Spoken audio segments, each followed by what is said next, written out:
was asked in November 2018 for 16 marks. First, I will read it and solve it slowly. Okay. Now, what is the problem?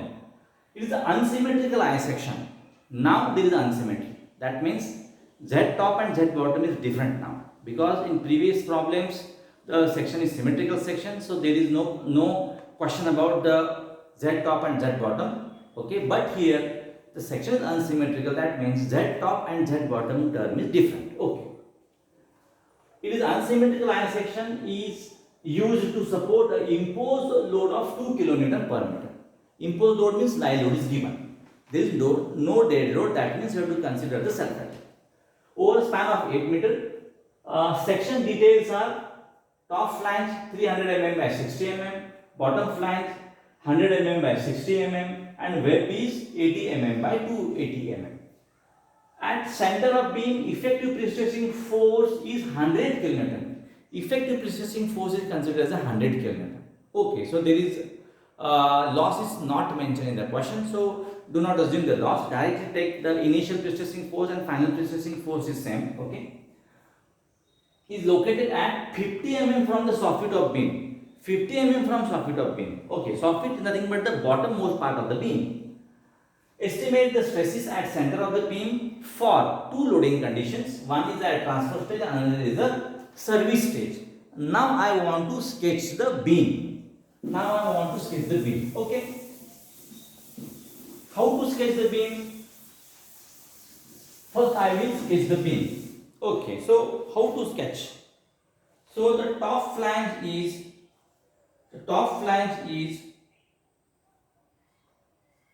300 mm by 60 mm, like this. Top flange is 300 mm by 60 mm. Okay, isn't it? It is 300 mm by 60 mm. Okay. Now the web is 80 by 280. The web is, so the width is 80 and depth is 280. Like this you have to sketch. Okay, and bottom flange is having a less width. Okay, the bottom flange is 100 by 60. Bottom flange is 100 by 60. I will check the dimensions. Yes. Now what you have to do? Basically the section is unsymmetrical section. That means you first have to find out the CG of a concrete. Whatever we have did in Sum 1, that is A1 Y1, A2 Y2, A3 Y3 divided by A1 plus A2 plus A3. Like this you have to do and find out the CG of this section. And CG of this section is nothing but the CG of a concrete. Now, from the tendon is acting, the pre-stressing force is acting at 50 mm, like this. So this is your y-y axis. And the tendon is acting at this location. And it is 50 mm from bottom. Okay, it is 50 mm from bottom. So this is the location of a tendon. So this is the location of the pre-stressing force 100 kN. Pre-stressing force 100 kN. That you have to consider. 50 mm from the soffit. So this is the soffit. So this portion is called a soffit. The bottommost portion is called a soffit. Okay. Now, what is the eccentricity? So first you have to find out the CG of this section. So first you calculate CG of concrete. Okay, how to find out the y bar? Y bar of concrete.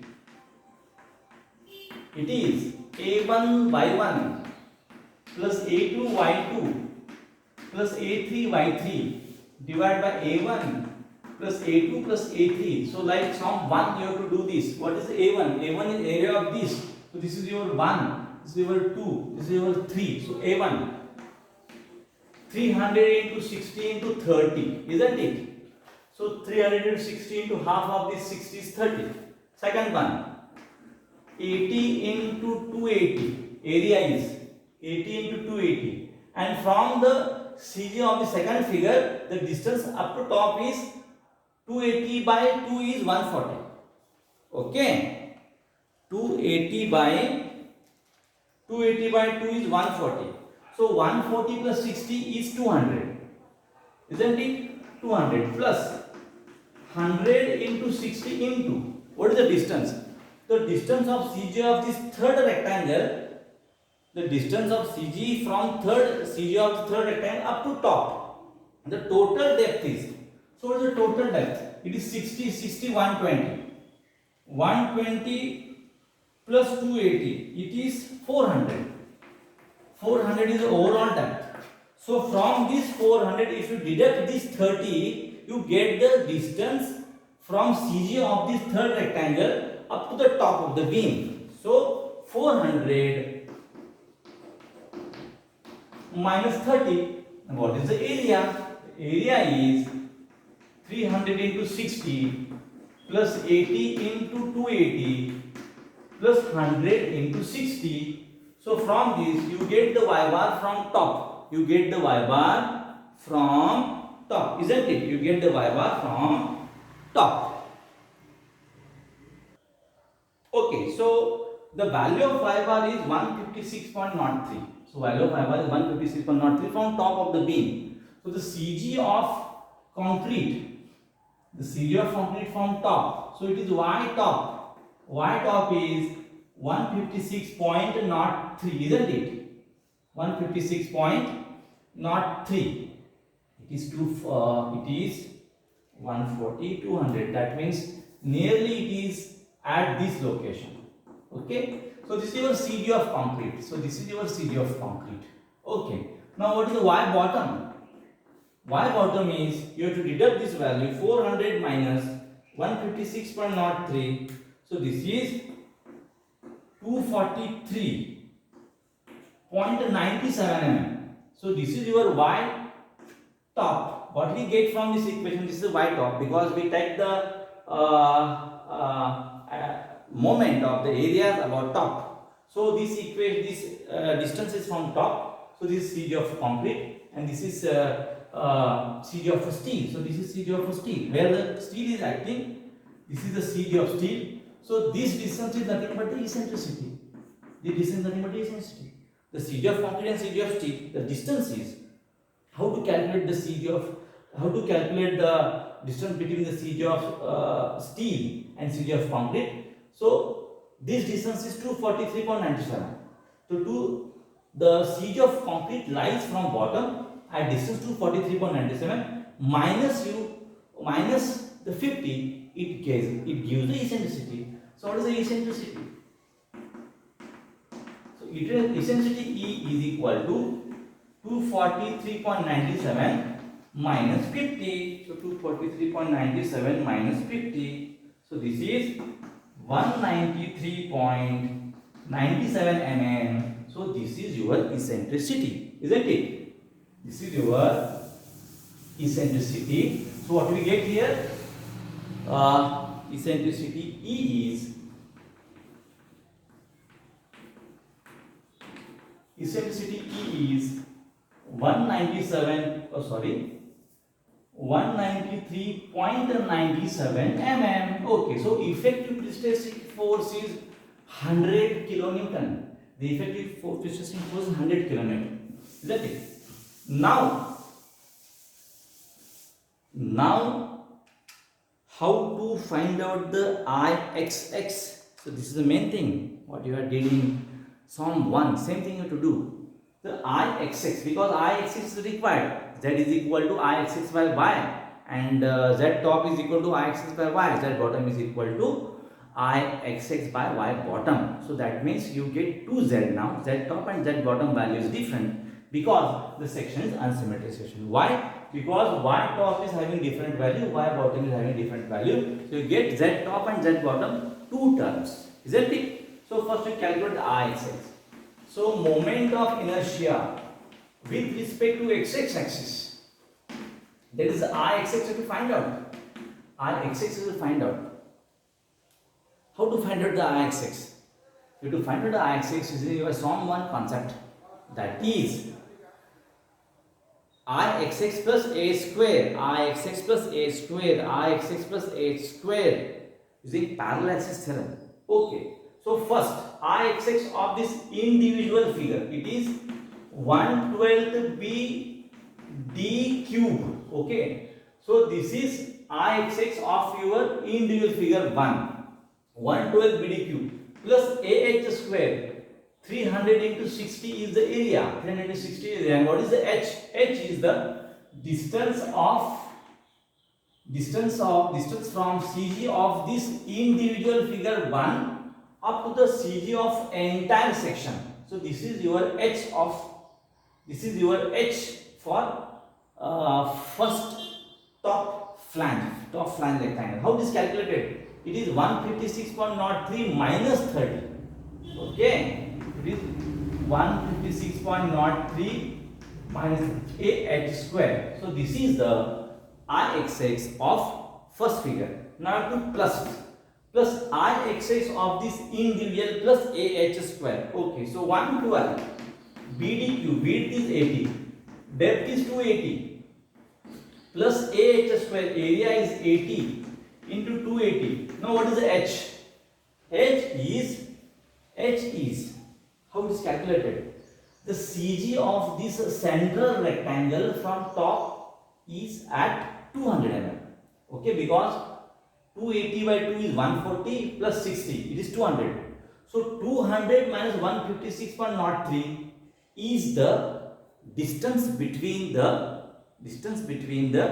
CG of central rectangle up to the CG of total section. Okay, so I was calculated, it is 200 minus 156.03 square. So this is this is the second. Now third one plus 112 BD cube.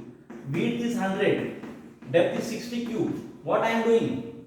I am doing Ixx plus a square for first rectangle, Ixx plus a square for second rectangle, Ixx for a square for third rectangle. This is the parallel axis theorem. What we have did this process in Sum 1. Okay. So 112 BDQ for the third figure, and what is the h? Area is 100 into 60. Now what is the h square? H square is the distance between the CG of this total section up to the CG of this individual section. So 243.97. So this distance we know, 243.97 minus 30. Isn't it? Minus 30. So it is 243.97 minus 30 square. From this we get the Ixx. From this we get the Ixx, isn't it? While calculating the value of this, the Ixx is 757.44 into 10 to the 6. You have to do this calculation and find out the value of Ixx. So our Ixx value is 757.44 into 10 raised to 6 mm raised to 4. So this is the value of Ixx. So from this what we get? So now to find out the z top and z bottom. How to find out z top? Ixx by y top. So we know the value of Ixx. Ixx is 557.44 into 10 raised to 6 divided by what is y top? Y top is 156. It is 156.03. Okay, so I will calculate it. 557.44 into 10 raised to 6 divided by 156.03. So this value is 4.85 into 10 raised to 6 mm cube. Okay. Now what is the z bottom? I will write it here. So okay, Ixx divided by y bottom. So 757 into 10 raised to 6 divided by y bottom is this. It is 243.97. So 757 0.44 into 10, huh? 0.44 into 10 to 6. Okay, so 757.44 into 10 to 6 divided by 243.97, huh? So this value is 3.10 into 10 raised to 6 mm cube. So these are the values of Z top and Z bottom. So these are the value of Z top and Z bottom, isn't it? Now Z top and Z bottom, these values we get. Okay, Z top is 4.85 into 10 to 6. Z bottom is 3.10 into 10 to 6. Okay, so these are the values. Now we have to find out the bending moment due to dead load and bending moment due to live load. So the live load is given. So what is the intensity of live load given in question? The intensity of live load is 2 kN per meter. Okay, so what is the bending moment due to live load? It is WL square by 8, obviously. So 2 into, so what is the span of the beam? The span is 8 meter. 8 square by 8, I think it is 16, but you have to calculate 2 into 8 into 8 divided by 8. So this is 16. Answer is 16 kilonewton meter. So this is the bending moment due to live load at center, because you have to find out the stresses at center and in working condition and in final condition. In transfer condition.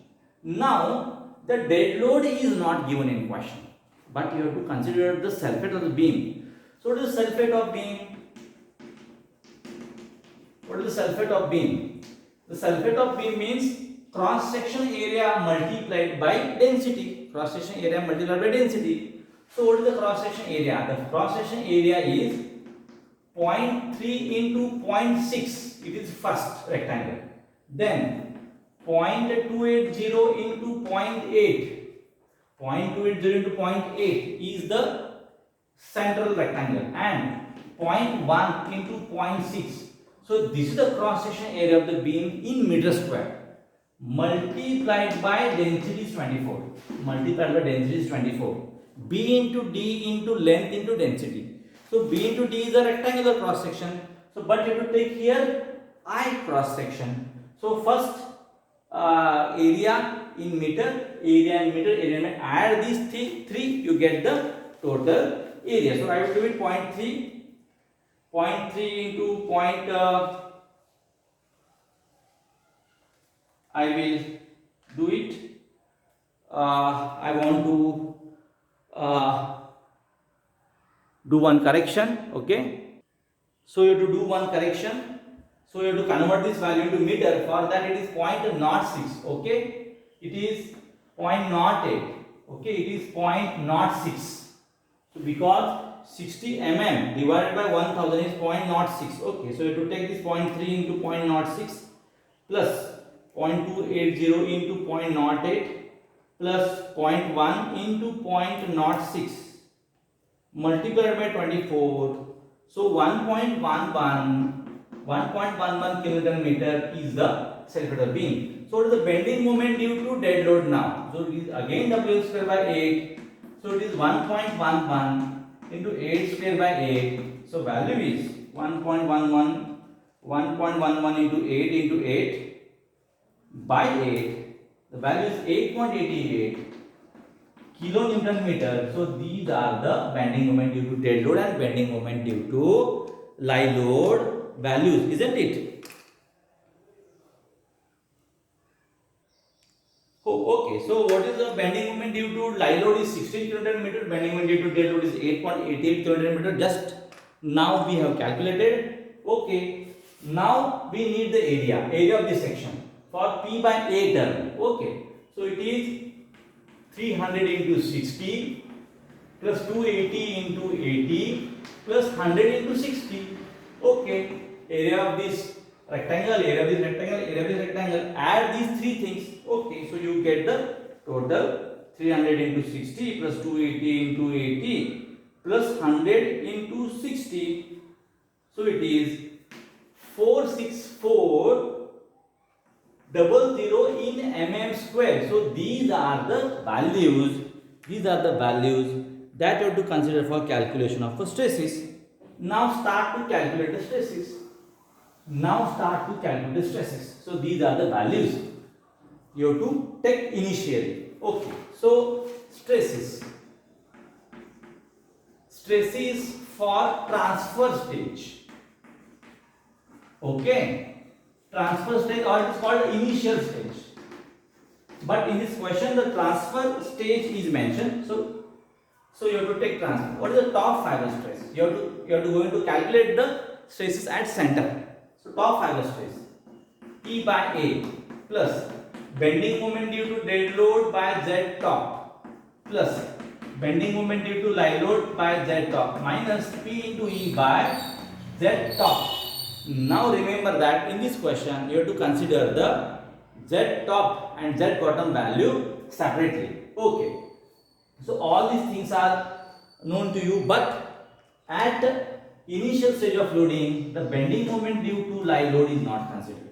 This term you have to cancel. Loss is not considered. But in this question, the effective pre-stressing force is given. It is 100 kilonewton. It is effective. That means it is applicable for the initial and final stage. Because the loss ratio is not given, loss is not considered. So we are going to consider the effective pre-stressing force in both the condition same. Okay. Now the top fiber stresses. P is there, 100 into 10⁻³ area of beam 46400. Bending moment due to dead load is 8.88 into 10⁻⁶, and bending Z top is 4.85 into 10⁻⁶, minus P 100 into 10⁻�3. Eccentricity is 193.97 divided by 4.85 into 10⁻⁶. This you have to consider. Now to find out the values. Isn't it? Okay. So it is 100 into 10⁻³ divided by 46400. It is 2.15 plus 8.88 into 10⁻⁶ divided by 4.85 into 10⁻⁶. This value is 1.83 minus 100 into 10⁻³ multiplied by 193.97 divided by 4.85 into 10⁻⁶. This value is 3.994. What is the top fiber stress? 2.15 plus 1.83 minus 4. So this value is minus 0.02. So while drawing the stress distribution diagram, this is your top fiber stress is 0.02 megapascal, but it is in tension. Now you have to find out the bottom fiber stress. So what you have to consider in bottom fiber stress? You have to put the Z bottom. The Z bottom is having different value. Okay, you have to remember this thing. But first term is same. Okay, so I am going to rub this. The first term is same. You have to change this term only. This is 3.10. So this is 3.10. All these terms are. So first one is 2.15. This term is same as per our top fiber stress consideration. Okay, 8.88 into 10⁶ divided by 3.10 into 10⁶. This value is 2.86 minus 100 into 10⁻³ into 193.97 divided by 3.10 into 10⁻⁶. You have to consider this. It is 6.25. Okay, so what is the bottom fiber stress? 2.15 plus 2. So in bottom fiber stress, while calculating the bottom fiber stress, what you have to consider? Okay, so you have to change the sign. Okay, so and again you have to change the value of a Z. Instead of Z top, you have to put a Z bottom here. Okay, so 3.10 into 10⁻⁶, you have to put and I have calculated the value. It is 2.15 for this case, this calculation, 2.86 and 6.25. The total bottom fiber stress is 5.54. So to plot the stress distribution diagram like this. Okay. So this is the stress distribution at transfer stage of loading. Okay, isn't it? Now, while calculating the stress stress distribution for final stage of loading, what to do? Okay, so for working or service or final loading condition, so to consider all the terms. P by A, bending moment due to dead load by Z top, bending moment due to live load by Z top, P into by Z top. So I have put it all these things. P is known, area is known, bending moment due to dead load, bending moment due to live load is present here because it is final stage of loading. Okay, considering these, the first is 2.15, second is 1.83, third term is 3.29, and last term is -4. So the top fiber stress is 11.27 megapascal. And for bottom fiber stress, only have to change the sign, but you have to put the Z bottom here because section is unsymmetrical section. So P by A, M dead load divided by Z top, M live load divided by Z top, P into E by Z top. Sorry, you have to put the bottom here.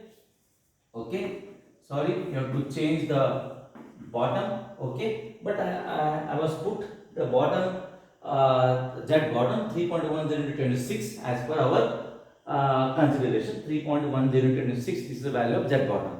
By putting all these things, we get the bottom fiber stress is 0.38 megapascal, and finally sketch the stress distribution diagram. Top fiber stress is 11.27, bottom fiber stress is 0.38 megapascal. So this is stress distribution at final stage of loading, and this is stress distribution of transfer stage of loading.